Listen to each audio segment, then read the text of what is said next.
Happy New Year, nerds. I'm here with Yordana, who is joining us from Europe. Usually she's a student at Bowdoin College, but now for this year she's studying politics, philosophy, and economics at the exalted Oxford University. We're going to talk about how we consume news from the Gen X and maybe from the millennial point of view, and talk about media and how people get information about policy debates in general. But before we do that, let's get Andrew to warm us up. Drew Yang, that's who I hooked up with. Drew Yang, that's who I hooked up with. Drew Yang, that's who I hooked up. Yo, there's no place to hide now that he's arrived. I'm saying he ain't playing now with this campaign. Bang, dang, it's in. Drew, come roll with the Yang Gang. Drew Yang, that's who I hooked up with. Drew Yang, that's who I hooked up with. Drew Yang, that's who I hooked up. Yo, there's no place to hide now that he's arrived. I'm saying he ain't playing now with this campaign. Bang, dang, it's in. Drew, come roll with the Yang Gang. Hello, nerds. Hello, nerds. Happy New Year, nerds. How are you doing, Yordana? I'm great at the seaside right now, enjoying the cold wind. Yeah, the seaside of England it's a bit like New England. It's a bit like Maine, isn't it? It's kind of like a intense. It's not like a Southern California coast. It's A loving, different type but when inside, yes. of. Very cool. Well, before we get started, why don't we get a little introduction to who is Yordana? Where are you from? What are you doing? And then we can get into the meat of the topic. Right? Great way to ask someone who deals with politics, who are you? Goes into existential crisis. Well, I am a student, I think, primarily right now. I study politics, philosophy, and economics at Oxford right now, but I am permanently at Bowdoin. And I study digital and computational studies, which is where my interest for media and how it changes government, how it influences us in our daily lives comes from, and also government, of how that influences politics. And so, huge fan of the channel and helping run parts of it and helping keeping it alive in the great nerds community. Yeah, I mean, you're also a volunteer for the Nerds for Humanity show, where you've helped us book some recent guests, and you're working on getting some new guests to come on the show. So excited about that. How's that going, by the way? How are you feeling about that process, and what's it been like? It's hard. It's hard. I think that's part of it. And on one hand, we're all keeping social lives and being really open, but on the other hand, it's really hard to connect with people genuinely. And I think that goes into searching for guests as well. Everyone enjoys their privacy, so asking for people's emails and explaining what the channel is about is its own challenge. But it's not a hard mission to sell, so it has easy moments as well. Yeah, I mean, this is one of those. It's an interesting dynamic in terms of the Nerds channel. When Yang was running for president, we would normally get many thousands of views per video, and there was this like sort of groundswell of kind of demand for Yang related content. And then as obviously his campaign suspended, and we've kept going to kind of focus on current events and policy discussions and other candidates. And it's been harder to kind of get those big numbers. And I have to imagine, if you're a prospective guest, you look at the channel and be like, well, they get a couple hundred views per video. Should I carve out time to do this? And it really requires people to just want to have the conversation versus Right. necessarily get a ton of reach, at least predicted reach. But we'll keep at it, right? I think what we have found is there are people out there who are willing to talk, and hopefully over time, as the channel kind of gets more viewers, then that'll be easier to land guests. It's a bit of a virtuous circle. The more kind of bigger Yeah. guests you get, the more audience and that kind of thing. So tell me a little bit about your focus on digital at Bowdoin. When I was there, we didn't really talk about that much. Yeah, um, share with the guests what you're interested in and what you're studying when you're over there. right. So digital and computational studies is what the major is called, and it's actually new. It was Mm, founded by three Bowdoin professors, not more than 5 years ago. And it's amazing. I think it responds to the challenge that we have of a lot of people are studying either programming or are studying other, maybe mathematics or just using code in the real world, but not really discussing its implications on our mental health, for example, or on our democracy, on our interactions. Just like when you're sitting in the bus or in the line for at the grocery store, people pull out their phone mostly. Like that gap of mental capacity, like of mental engagement, is filled oftentimes by like social media, whether it's checking email, whether it's like looking at um, Instagram or Facebook or WhatsApp Messenger. So it's different, and I think that that is really really interesting because I'm interested in social relations and in conflict and how those connect back to technology. And I think last summer, this summer of 21, I was doing research at Bowdoin, and it was exactly on that. It was on how the news, um, specifically like the news that are published online instead of on a physical newspaper, um, reflect the conflict in Yemen. And essentially, the biggest question, which a summer is not enough to answer, is whether that portrayal of the news impacts the conflict in Yemen itself. Like whether if the news say the conflict in Yemen is connected to X country, whether other nations start feeling having emotions about that country and start making legislation about that country based on um, that news coverage and that emotion. So yeah, you can apply it to anything. You can apply it to conflict and the forgotten war in Yemen, or you can apply it to family relations and communicating through memes, like that abstraction. Um, it was really yesterday we were in a restaurant and the girl behind us on the other table, she couldn't have been more than 7. She was making grammatical errors, was just on TikTok. And I was just mm, wondering what was going through her mind. Like, does she? It was in English, like the music that was going in the back, and there were some dresses. I just took a quick peek. Didn't want to be a creep, but I was just wondering, like that is a way of parenting, right? And you can't judge it. It's to some extent beneficial, to others extent harmful, and it's influencing everyone. You have a little kid. I wonder how whether technology is banned and how you've handled that. yeah, I've got two of them, an 11 and Yeah. 13-year-old, and we've been pretty intentional to try and limit the amount of screen time they have.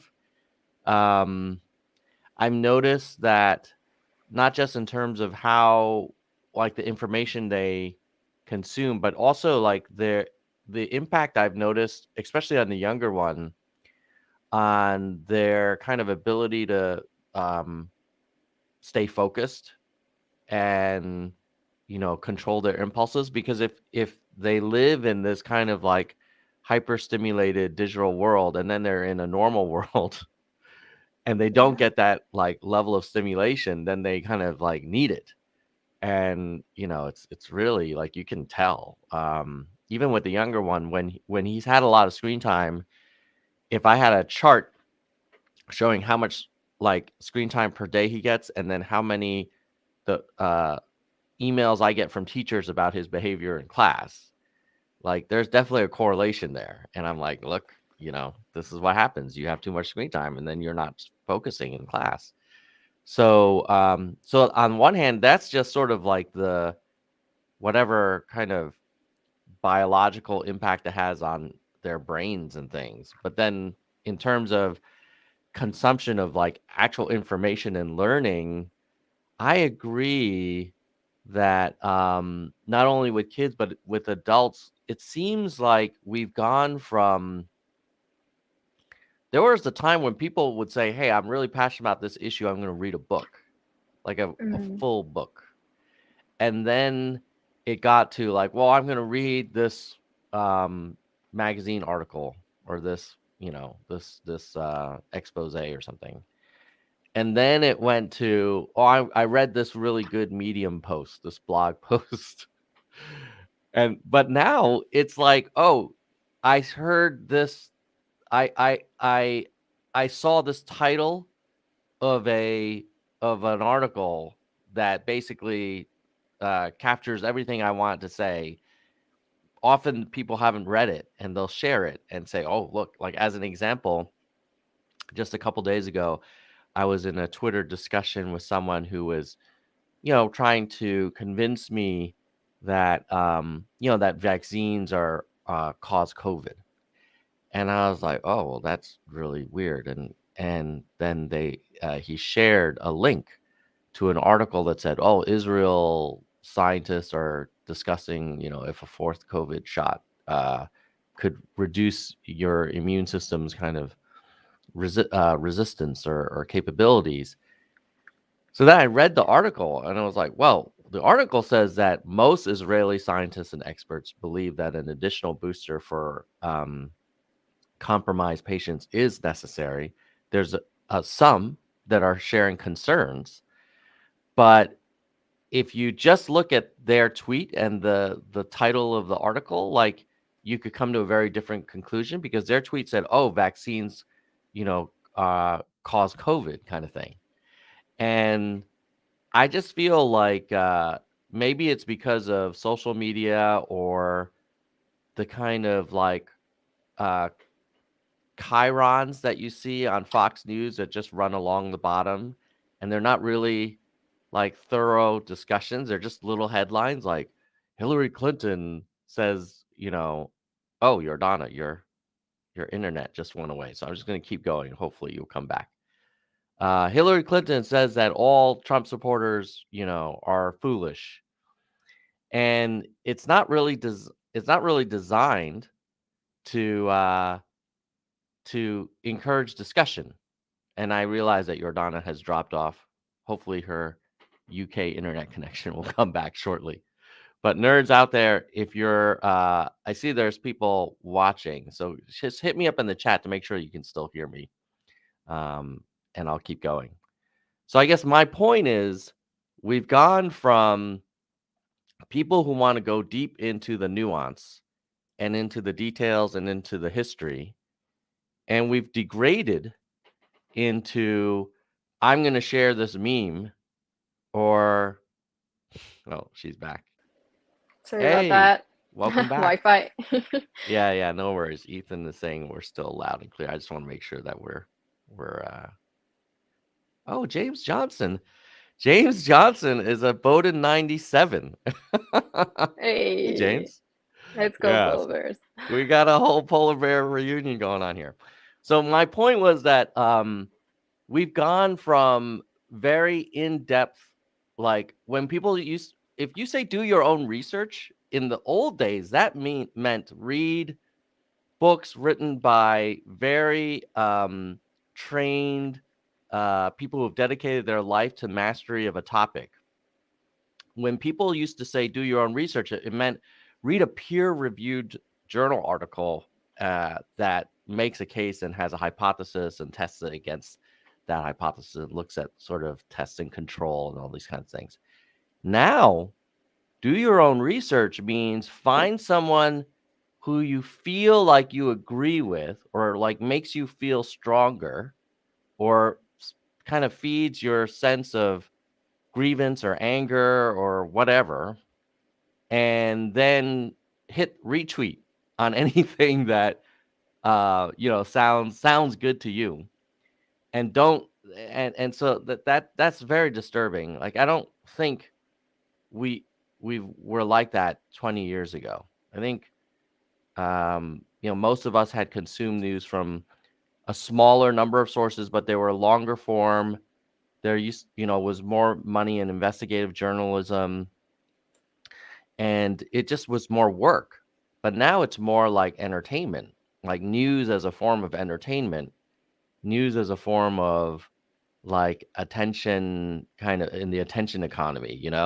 And so Yeah, I definitely it's great that you're studying that now because I feel like we're observing history in the making. Like it'd be interesting to think about like Mm, in previous generations, like Roman times, like or classical times, like how was information disseminated, or in different cultures and things like that. What are you observing from your perspective? I mean, clearly you see a lot of people spending time on TikTok, and they actually, I've heard my kids reference things, and I'm like, "Oh, where did you learn that?" And they're like, "Oh, either on YouTube or TikTok." And I'm like, "Wow, that's amazing that you're kind of getting exposed to information here, but also kind of disturbing that you're not probably going as deep as you could into each topic." right, right. I think I agree with what you've said. I think it's also important to ask why we have that desire to share it forward. I think that's something that I've asked, and Mm, part of what I've studied, I think I can make an argument that it's also about identity. Like nowadays, we have virtual identities, and we either have them. I think about my dad, who's nowhere interested in having Facebook or Instagram, anything like mhm, that, and he's pretty self assured. He's confident about himself. He has a wife, kids. I think he doesn't need that social affirmation, or he doesn't need mhm, that social connection because he doesn't have friends abroad, or if he does, he uses Skype. I think he finds the technology he has sufficient, whereas it's not all good and bad. I think I have friends abroad, so I do use a lot more technology. I do not find Skype sufficient because it's blocked in some countries, some friends don't have it, and so I move on to other technology. And I see other friends creating virtual identities, and I sometimes feel like I'm falling behind. And so it is a part of, I think, identity, how you create yourself. And I have a lot of friends who are politically active, and it's really interesting to see some of them choose very much the sensationalist approach of this is happening, why are you not reacting? And others choose mhm. the approach of this is an issue, what do you think about, and gathering information from social media. So it's really fun to be the devil's advocate or to hear others' opinions in class when we're saying, okay, media is good in this way and also bad in this way. It's definitely created communities, but also something that I shared research with you on it is how fast, of course, we all know false fake news spreads, and I think that velocity that research has shown of how much faster fake news spread, um, research has found is connected to novelty. Like we like new things, we're afraid, and that feeds right into it. And so it's almost like that fear of missing out, that FOMO. If you're not in the loop, you could be in danger biologically. um, it's real, and I think once you start being in the loop, you kind of feel sucked into it. um, yeah, Yeah, there's so much. and this is not entirely new to the extent that there used to be a term in journalism where it was something along the lines of like, if you write a story about dog bites man, it's not going to get as much readership as man bites dog. Like you want the kind of crazy, absurd stuff to go around, like, oh, you know, in today's world, like cyber ninjas search for bamboo fiber in Florida ballots or some crazy stuff like that, right? That's a good And one. like that stuff will get clicks. And Yeah, who wants to read an article about how 60 Trump campaign cases have been thrown out for insufficient evidence or inappropriate standing in court? Nobody wants to read those articles. Those are not they don't generate that emotional response versus, oh, uh, some people say a dumpster full of ballots was found in a river in Texas. Like, oh, that sounds very interesting. I'm going to yeah, click on that. And so I do agree with you. And with the report you're referencing, that, kind of sensational news travels, it gets shared more, it gets clicked on more.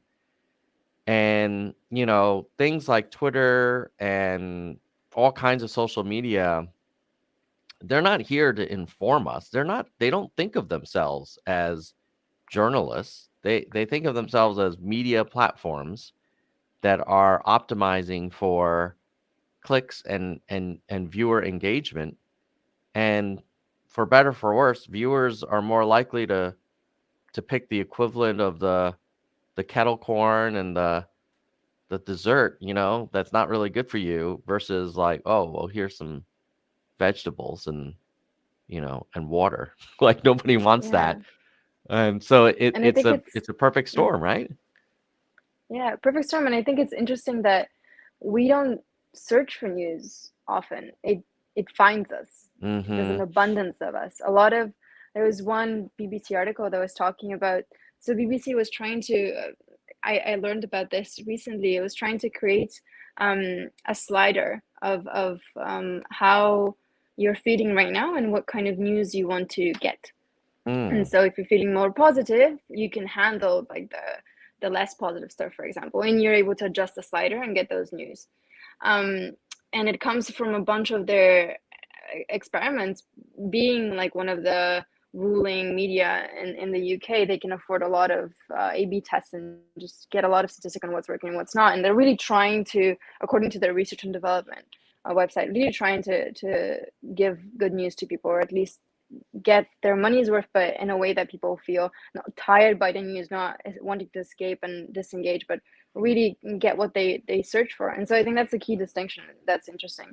Do you search for news, or do you just get them, or do you try to escape them, or how do you set time aside for news, or that's something that just creeps into you, then it functions on that like fear or reward level. I think when I reflect on myself, I had a change in the way I consume news. I in no way am being paid by Future Crunch, but big plug for them. Future Crunch just create positive news, and they send it to your inbox like bi-weekly. And so that's Mm. one way that I've gotten back into like healthier news consumption. Um, and and and they have like long form writing, and once every 2 weeks I can afford to really go down a rabbit hole, and seek out information I've wanted to and set time aside for. um yeah, I think, yeah, Who's I think behind that's. Future Crunch? Where's that coming from? Oh, I'm remembering two people in the about section. Let me see. It's interesting. It's got a .ch suffix on the. Yeah, sounds very Swiss. Let me see. Yeah, I guess it is Swiss. Yeah, because CN would have been China, right? Yeah, I think it is Swiss. Yeah. Well, the mobile version doesn't lend itself for quick. Oh, yeah, they do have a people's. Um, yeah, they have a charity now. Like they function a lot, and like the donations they give back to like some of the causes, because there are a lot of positive news, but Yeah. it needs momentum for it to go positive, right? So, Dr. Angus Hervey, Tane Hunter, and then a bunch of other cool people. Interesting. Yeah, I found that in. Futurecrunch.ch. Yeah, Yeah, and for pretty folks cool. who are wondering, like, why would we say CH is Swiss? It's Confederate Helvetica. Just in case you're little fun fact. But this is a Future Crunch website you're talking about, right? Yeah, yeah, That I'm yeah, sharing. Yeah. So you go yeah. to where do you go to the blog? Subscribe, I think, top right. I did that a lot, like 2 years ago. So they've changed their website a lot. But I think Okay. like the top bar had a subscribe, and then it just goes into your inbox every two weeks, so it doesn't Okay. clutter your inbox. Nice. Yeah, And then it looks like this one they're kind of going over some of the top stories. Oh right. yeah. By Yeah. topics. Yeah, Yeah, very yeah, cool. Love it. Um Now you yeah. do wonder like good news. I think I saw a YouTube channel. Some actor is doing a YouTube channel that focuses on good news as well. So it's great to see there's this like alternative. I have a feeling that humans will react more to controversy and division. Like, as an example, literally minutes before we started this podcast, let me just show you what Lauren Boebert was sharing on Twitter. Are you familiar with Lauren Boebert? She's a congressperson. Yeah, I've heard of it, but I don't know about the tweet. Yeah. So this is not a big tweet. She just did it an hour ago. But look at what she does. It's very interesting to kind of like decompose it. Mm-hmm. So first of all, the use of the quotation marks is like a huge deal with the kind of Trump crowd. They love, and if you look at Fox News, like there's never a headline Yeah. about Democrats without quotation marks. So it's like Dr. Anthony Fauci and the entire Wuhan Institute need to be thoroughly investigated in a GOP house, not just investigated, but held to account so something like this can never, in all caps, be allowed to take place again. And then a link to a news article on Breitbart.com. No other than Breitbart. Of course, of course. It's right up there with the BBC. and but what's interesting is I suspect most of Congressman Boebert's followers will not read the article, even though it is on Breitbart. And if they did, I'm not sure that they'll read it with a very kind of critical lens. Instead, I think what will happen, and you already see it here, where 507 people have retweeted this, right? Mm-hmm. Yeah. They're just going to share that, oh, Fauci and the Chinese are somehow in cahoots, and therefore just ignore everything Fauci says because he's part of the other. It's like when Trump used to say, "Oh, well, that person criticized me. They're a never Trumper," and then immediately Mm. discredits everything that comes out of their mouth after that, right? So I have as much as I will check out Future Crunch, I do worry that there are probably more people like Lauren Boebert sharing, like, okay, now there's this great conspiracy between Fauci and Wuhan Institute. Um, Another Breitbart article about the "Let's Go Brandon" nonsense. This is about canceling a musical artist. I think Avril Lavigne might be a musician. I mean, this is a kind of. Oh, here's another one saying, uh, basically Oh no. creating controversy about, hey, I'm an American. You German people shouldn't tell me Mm. about, German media law or whatever. What do you know about speech, hate speech, Germany, which is like ironic, but um and is it meant do we think her followers are going to like, well, let me try and understand what the German law is about news reporting. What's the history of it? Why might they think about news this way? And no, they're not. Probably people are not going to do that. They're probably just going to be like, yeah, America, like this is now a we're better than you. Don't you tell us what to do thing. Um, and it's just, I think, symptomatic. I mean, who knows where this screenshot even came from? Um, it's sort of like Lauren Boebert is grabbing some communication that who knows if it was even addressed to her, and she's just like creating controversy, and that had 854 retweets and 3,000 likes. So we can go on and on about Lauren Boebert, but I feel like she's symptomatic of how, I wouldn't call it news, but memes or narratives or like themes are being manipulated and spread so that individuals can profit or gain power. And this, unfortunately, like the combination of the technology and the way people use it does not encourage thoughtful kind of critical thinking. Yeah, and it's so easy. But I do wonder, Tom, I think the question besides that, we all know how bad it is. We all know how fake news spread faster. I wonder how, if I put myself in the place of someone who's really tired from work, just comes back, or like someone who doesn't have the time that I have to do what I Mm-hmm. said, like to really deeply research. And like that is a privilege. Someone who doesn't have the privilege to go to college, like I've Mm-hmm. had, like, just have friends who question me on every step. If I share something, they're like, "Hey, what's your source?" Or Mm-hmm.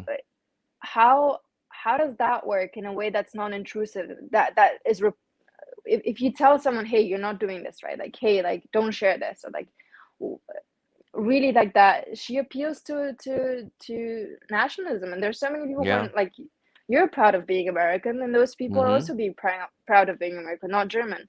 And then it's really easy to appeal to niches on social media, because you can hide in it, and you can feel safe, and really that confirmation bias. But how do you go into that, like, more uncomfortable, "Ooh, I might be wrong, like, I might be wrong, I'm often Mm-hmm. wrong." How does that work without it?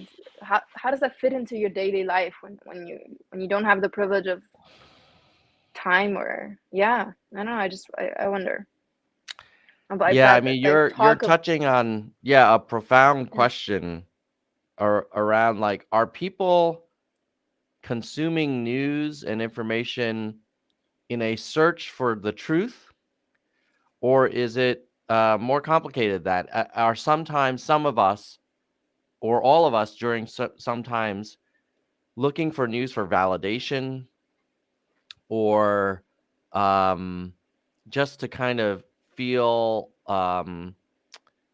feel like we're part of something, we're part of a team, yeah, I and think there's so. there's definitely the, I'm with Joe team, and then there's the MAGA team, and then there's the Yang gang, and everybody wants to feel like they're in a tribe, and it's natural, I think in kind of human biology, like we're social animals, herd animals, and so um that is problematic. I think the combination of the need to feel connected and feel part of something, and then combined with genuine anxiety about the future. Um, I mean, I don't want to be in it. I don't want this. This will be a very extreme example, but if you look at, like, Germany in the 1930s, like, there was a combination of severe economic challenges and a need to feel strong and proud again, and it, created conditions for all kinds of things that happened after. Um, and I do worry. I think Andrew Yang actually had talked about how this increased economic inequality, and the fact that most of the country doesn't feel as optimistic about their children's future the way we might have in the past, kind of feeds this mindset of scarcity, and actual scarcity, that then creates a vacuum for a need for other things to fill it. And one of them was Donald Trump saying, it's the Mexicans, I'm going to build a wall. It's the Muslims, I'm going to have extreme vetting, and I'm going to make America great again. And all of your problems are going to go away. Like, it's all because of these libs that you're feeling this anxiety. And so, to answer your question, I do think not just people who are struggling. I mean, I myself, in moments of weakness, will flip through my Twitter feed, see a piece of information that kind of reinforces my views, and I will retweet it too, and I Right. won't go into a lot of trouble to, like, question or challenge some of the base assumptions.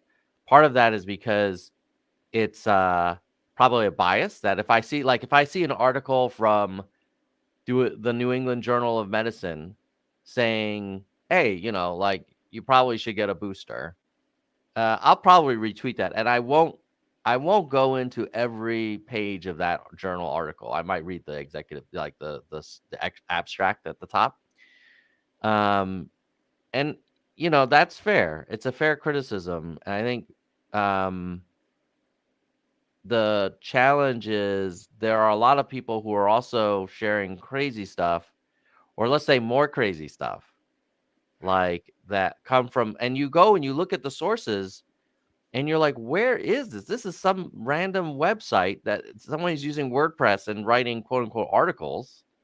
Um, so I, I I think you're right that we all should take a step back and be more critical of our own sources. I also feel like me sharing an article from the New England Journal of Medicine about vaccine effectiveness and someone else sharing an article saying, oh, hundreds of thousands of people are dying because they're getting vaccinated, that have no sources or the has a single source, which is a personal website. That just seems like incredibly more dangerous. Both are terrible because we should all be critical. But I don't know. Like, do you feel maybe I'm being too partisan?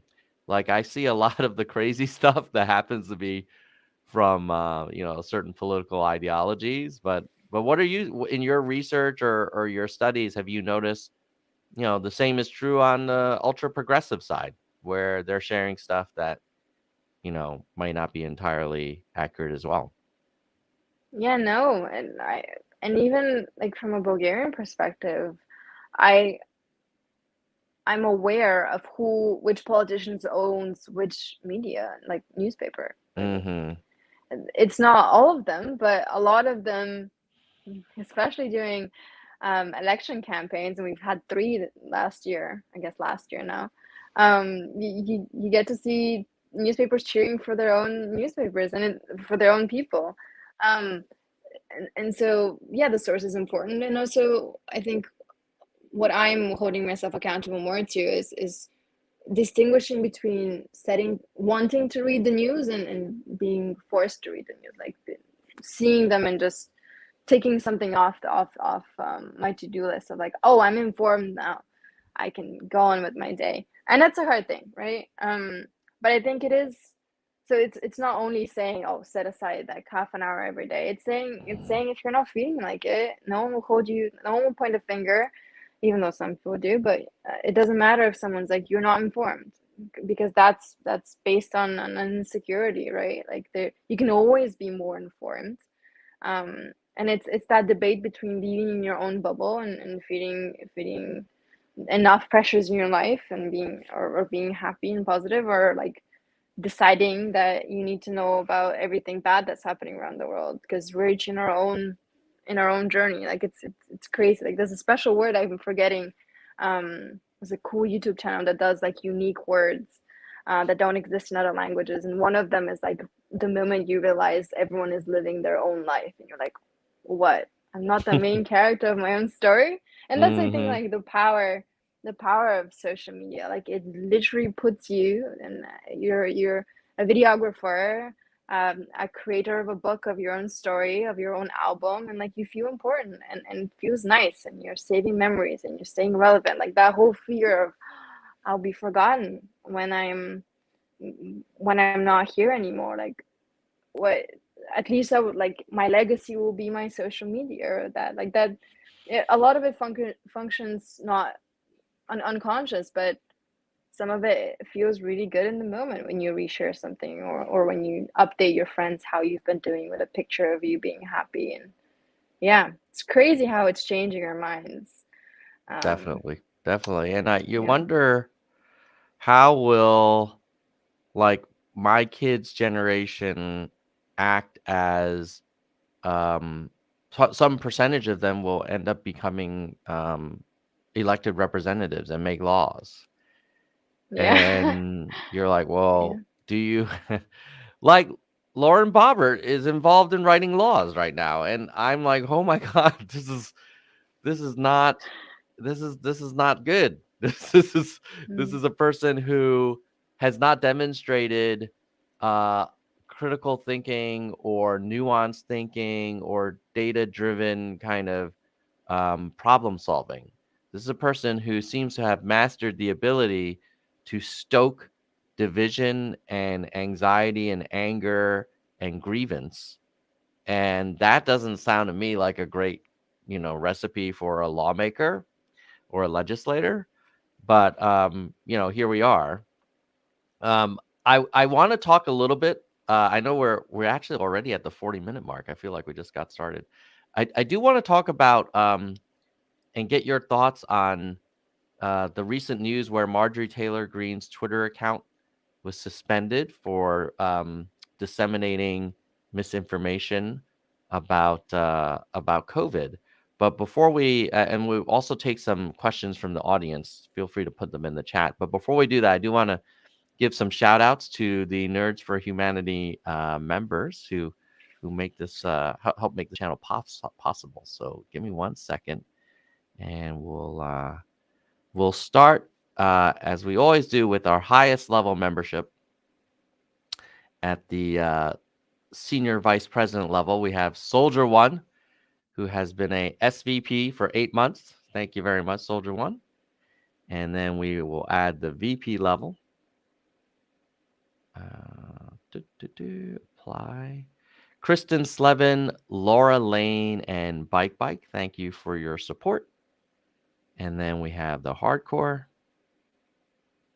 Mike, Gene, David, DK, Jackalego, Kirsch, Mr. History, Byram, Mona, Susan Yang, Tony, Robert, Dean, Statner, Galessa, Jay Perrin, Jay Bryan, Vivian, Dana, Yoda, Jason, and Parth. And then finally, our entry level, the verified nerds. Lisa, Sugar, Albert, Brandon, Peter, Arez, Brian, your mom, Sophia, Jadwiga, Mike, Doris, Emerald, Lori, Ben. Oh, I scrolled too fast. Lori, Ben, Roger, Lisa, Vaughn, Rasta, Elizabeth, James. That's the Bowdoin polar bear. Emma, Hui, Ira, Patrick, Shoni, Philip, Jameson, Dr. A, William, Karen, Monica, Arden, Zemery, Mai, David, Brittany, Sasha, Wana, who I think is in the chat right now, Warren, Lucky, Kevin, Finney, and H3. So thanks to all the people who make our channel possible. They are subsidizing our streaming costs, our podcast hosting fees, the video editing software, all that good stuff. So thanks for helping out. Now, Yordana, tell me what you think. Where do you land on this notion of Twitter suspends the account of Marjorie Taylor Greene? Oh, you might be frozen, but I'm going to keep talking. Twitter suspends the account of Marjorie Taylor Greene for after 4 warnings, sharing misinformation that is deemed as kind of unsafe in a public health emergency. And she's kicked off the platform basically. And some people say, hey, this is not cool. Oh, hopefully you're buffering. This is not cool. You can't silence free speech. And then other people say, hey, this is a private company. They can run their company the way they want to. They have published rules about what people can do on the platform. And if you're all about freedom and capitalism, like, don't tell private companies what to do. I'll wait for Yordana to rejoin. I know she's traveling in Europe, and so hopefully we'll get her back shortly.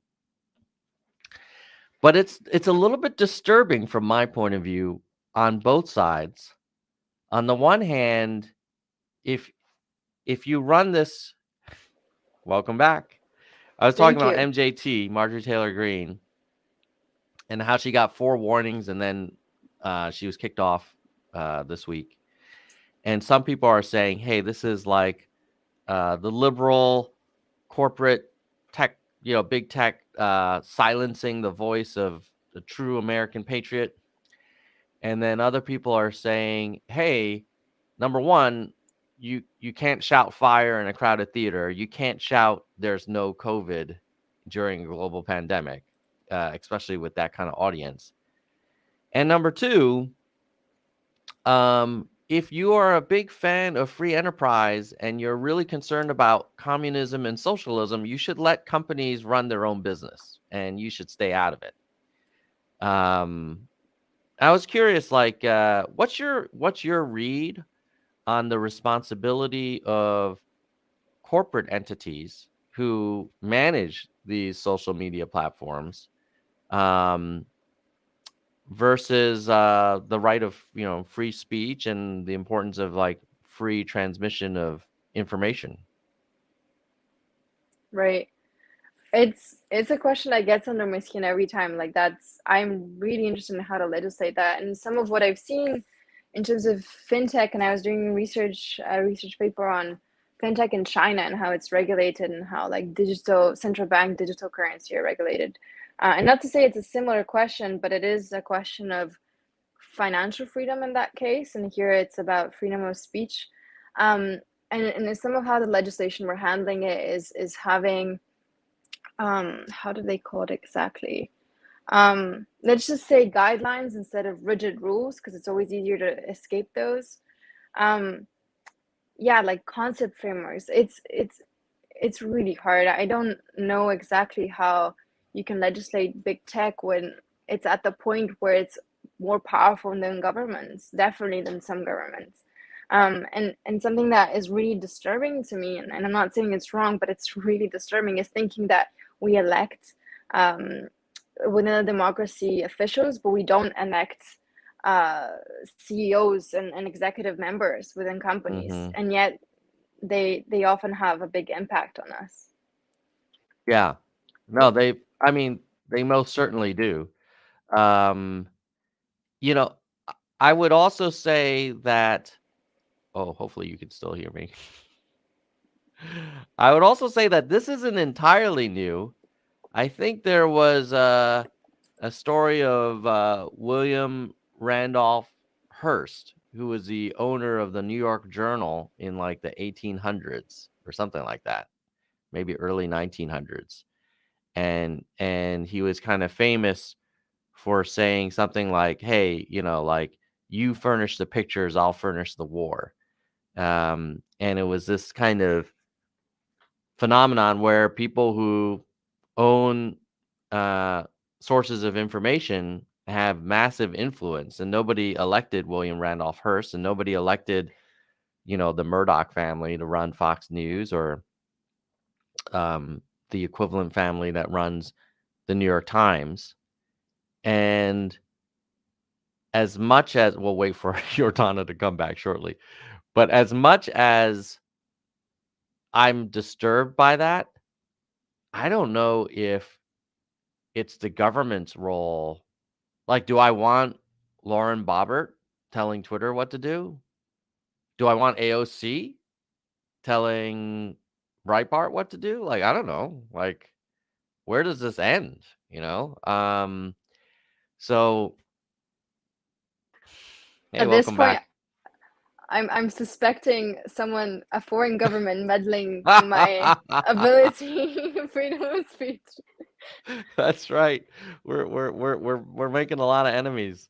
Um, so I was just saying, like, your point about the nobody elected the heads of these, tech or media corporations, and yet they have so much influence. I was referencing like the William Randolph Hearst example in the, I guess, early 20th century, where he ran the New York Journal, and he famously said, "Oh, you supply the pictures, I'll supply the war," about like the Cuban War or something. And it's not new, that people who own, whether it's newspapers back in the day or social media companies today, or cable news networks, like the Murdoch family is pretty influential. It's like number one news channel in America. And then we have Donald Trump starting his own social media company. God help us. Oh my God. Can you imagine? Like, I wonder if he will allow any creators to gain influence on his platform that are critical of him. Who knows how that'll work. And as much as I find that disturbing, I also am not entirely in love with the idea of uh, Lauren Boebert and AOC picking what I get to read either. Like I don't want either. Right, I don't want them involved. right. And maybe to address a question from Soldier One, who is our SVP. Thank you, Soldier One. Are there new ideas to improve the quality of political discourse? Let me take a shot at that, and it'd be great to get your thoughts, Jordana. I don't think they're new, but one is I think diversification of sources is a good thing. So, yes, I'll admit, I do rely heavily on New York Times, Washington Post, The Atlantic. Those are my go to NPR, NBC Nightly News. Those are my go to places. But I also do read the links to kind of other kind of alternative sources of news when people are debating with me and they're like, "Oh, but what you're saying is not true." And then they provide a link and then I'll go to it. But then when I read the links, it kind of gives me a perspective that I don't usually get. I will almost every 2 or 3 weeks venture over to Fox News and just kind of like observe like what's going on over there. Um, so I think diversification of sources is really important. And the other thing, which is going to sound old fashioned, and I am concerned about this, is early development of critical thinking uh, from children through their education systems. And now schools have become the next kind of, maybe not the next, maybe they've always been it, but they've become a very hot topic in the political area where, school districts are banning certain books and they're saying, I don't want my kids being taught, this perspective or that perspective. And, reminds me of, I have uh, some family members who grew up in mainland China and they were not taught about the Tiananmen Square massacre at all. They didn't know about it. They were like, "What is this?" And I'm not. I for sure American education is way more free than what they get in mainland China. But when we start banning books and politicizing kind of curricula, it does feel a little bit dangerous. Whatever way the winds blow. But so my answer is diversification and early education around critical thinking. But maybe you have newer ideas. Those are kind of old fashioned. Yeah. Oh, great question. I think just you asking it is the direction we should be going into. But I have three ideas. I think one of them is indeed education. We don't talk about politics in school, for some for good reasons, others for bad reasons. I don't necessarily mean talking about political parties and discussing those in school, but just really what politics is. I think I come from a Bulgarian like public school education, and then United World College, which is a college from like with people around the world, and really like those two are polar opposites to what we would see about politics.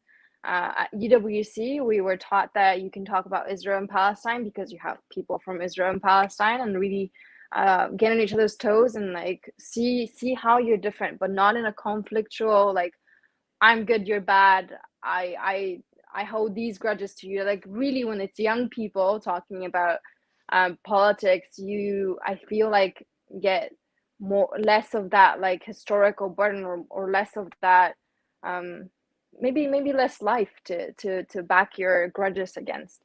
And so one of them would be education. The second would be debates. I'm a debate kid. I admit I love honest discourse, and just really I love all political debates during the US election course, and as of late the Bulgarian government decided to do public debates, and so really less of the identity politics and more of the actual policies is what I like about debates. And then the third thing is admitting that we're wrong. I think that is often political suicide, but I do think it would improve political discourse. And like I don't think there's an absolute truth when it comes to how we distribute income, or um, how we um, how we do politics. Like, just say broadly.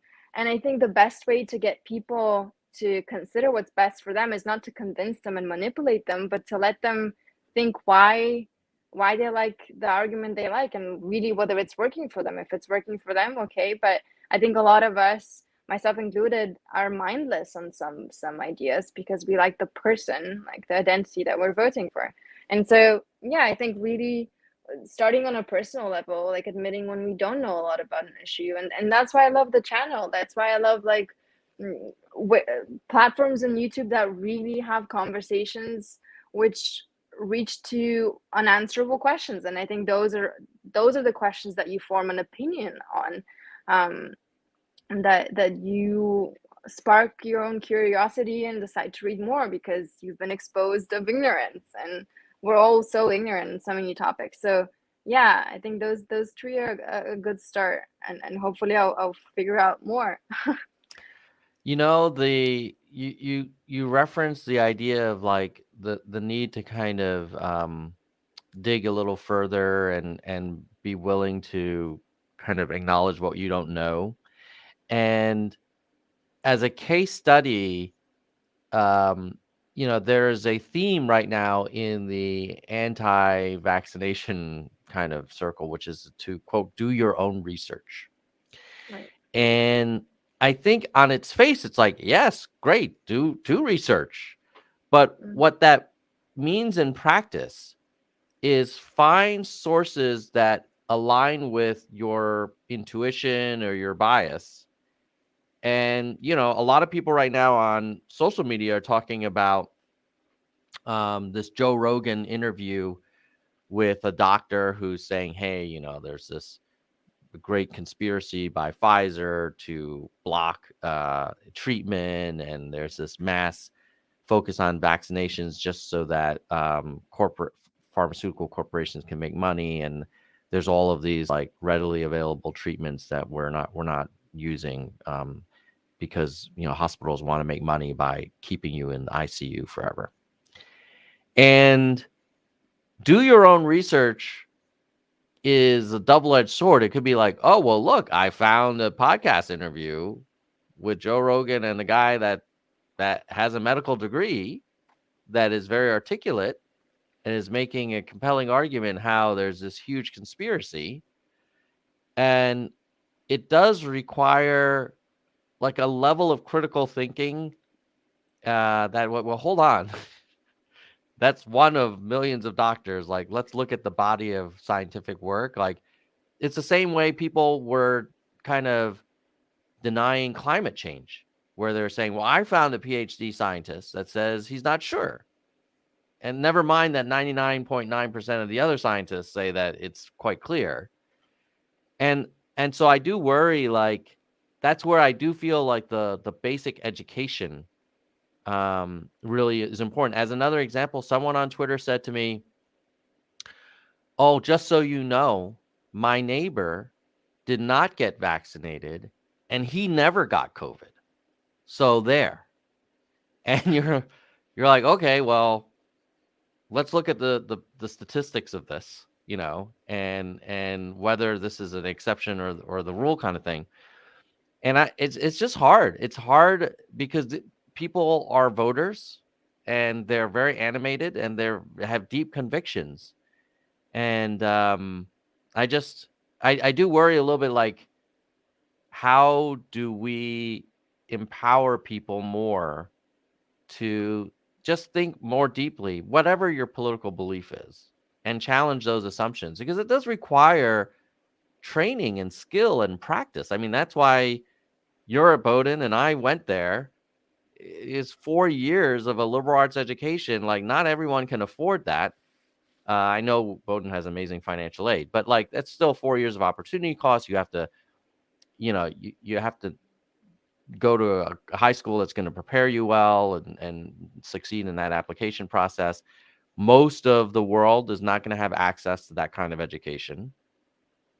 They're not going to be forced like I was to read Plato and Aristotle and debate international law and all this kind of stuff and take basic economics courses and everything. Um, what do you think is like how do you resolve that tension between the desire for democracy and participation, but also the responsibility to be informed and to really think deeply before casting those ballots?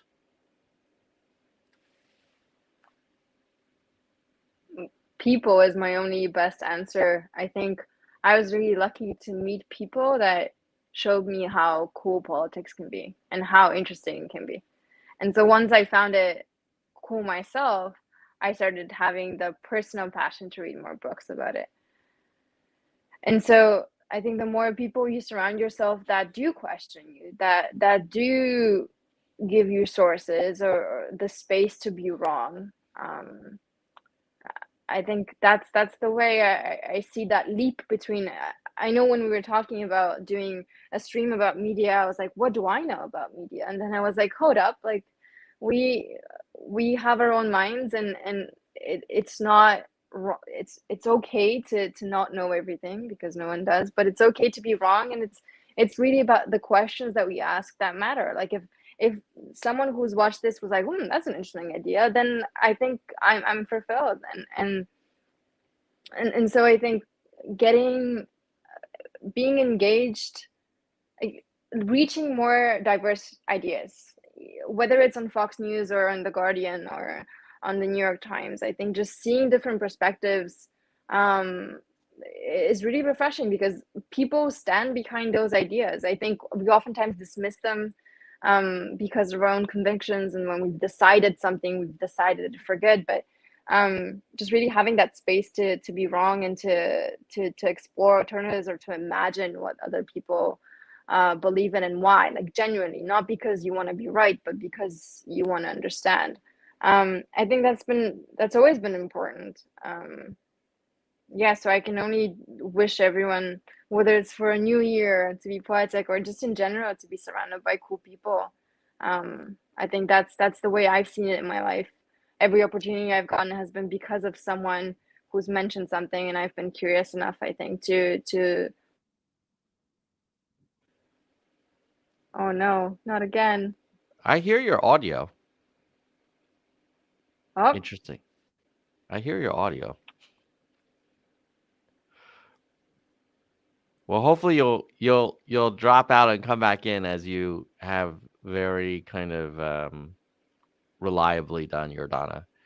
But one thing that I will tee up before you reconnect with us is something that you mentioned around going to high school and having uh, peers who are both from Israel and Palestine, and how you thought it was possible to engage in constructive conversation and debate with people from such very different backgrounds.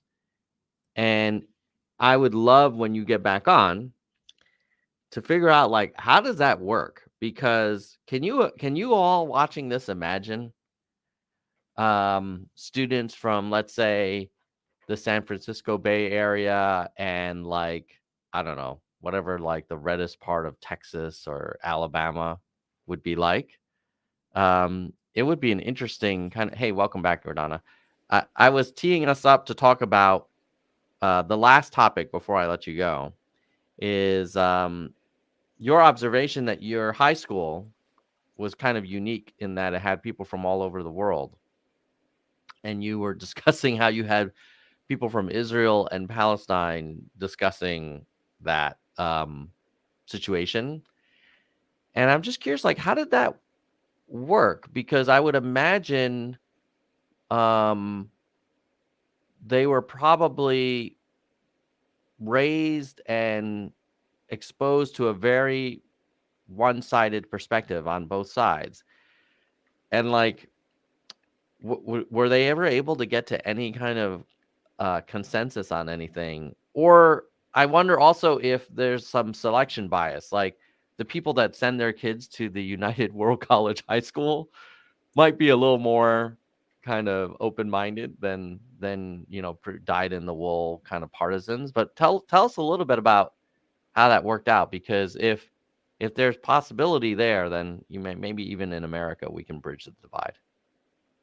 Yeah. Well, one conversation is really vibrant in my mind where, I mean, we were discussing a conflict that happened between the two nations in our living, like our common room, and it got really heated. Like they were not listening to each other and they were shouting at each other. But they had played football games before and they had danced together and like we had like musical nights together. And so I remember the next day they talked about it more. And so I think things do escalate. It's not a fairy tale story of, oh yes, they just ended up debating all night.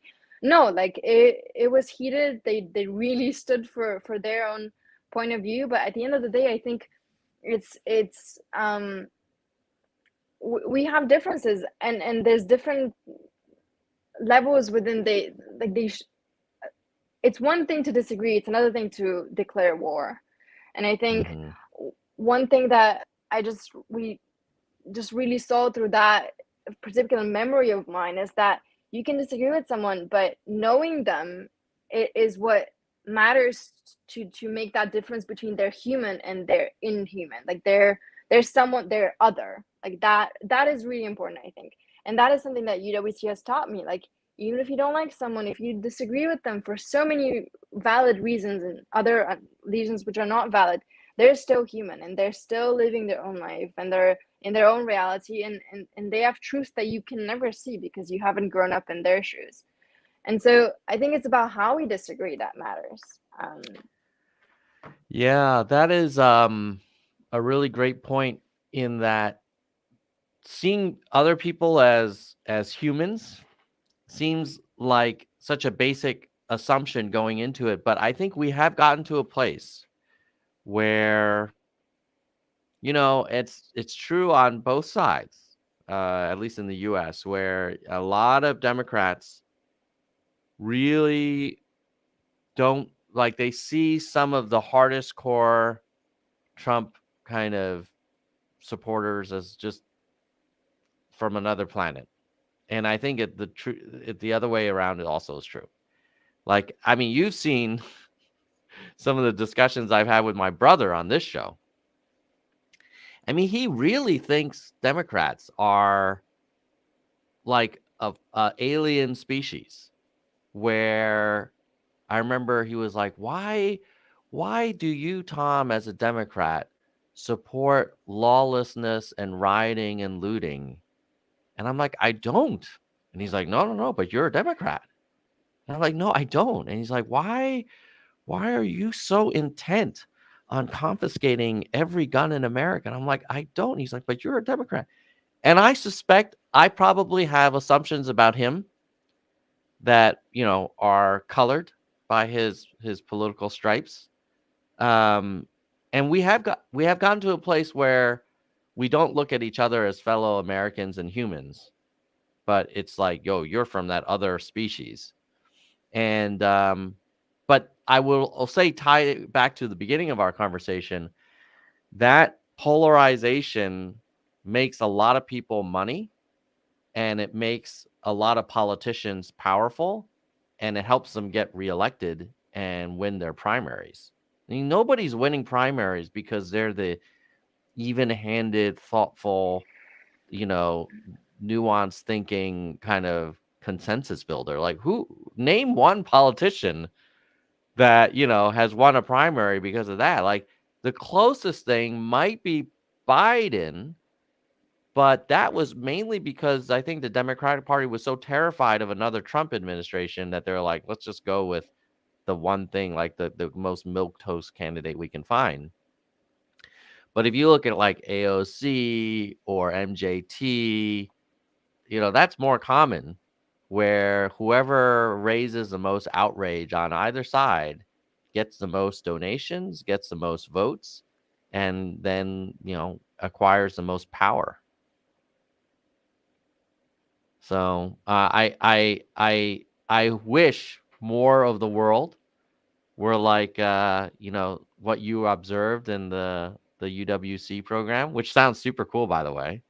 Did you enjoy it? Like, was it a good experience for you? I with the fear of sounding too culty, I loved it.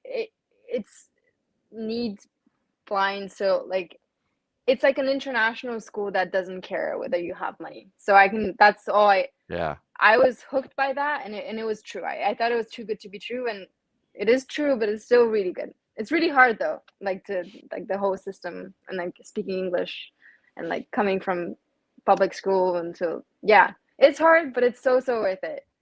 Yeah. Wow, that's neat. And was it a residential environment? Like, do you all Yes. live? Yeah. Yes.